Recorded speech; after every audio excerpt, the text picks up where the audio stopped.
స్వామి శ్రీ సత్యసాయి బాబా వారు తమ శరీరం సాలించిన పిదప కూడా ఇలాంటి మహిమలు ఎన్నో జరుగుచున్నవి. ఒకసారి ప్రశాంతి నిలయములోని Sri Sathya Sai super speciality hospital cardiology విభాగపతి డాక్టర్ నీలం దేశాయి గారి అనుభవం ఇది. మహాసమాధి చెందిన తర్వాత కూడా తన భక్తుల పట్ల స్వామికున్న అపారమైన శ్రద్ధకు ఈ సంఘటన ఒక నిదర్శనం.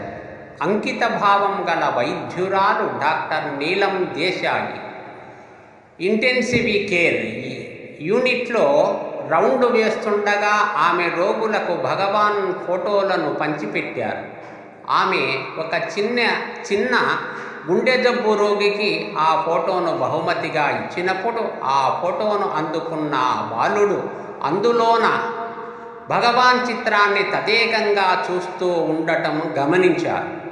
భగవాన్ చిత్రాన్ని ఎందుకంత తదేకంగా చూస్తున్నావని డాక్టర్ నీలం దేశాయి ఆ పిల్లవాడిని ప్రశ్నించగా ఆ బాలుడు, ఈ దట్టమైన జుట్టు ఉన్న వ్యక్తి ప్రతిరోజు రాత్రిపూట వచ్చి మీరు ఎలా ఉన్నారు అని అడుగుతారు నన్ను అని బదులిచ్చాడు.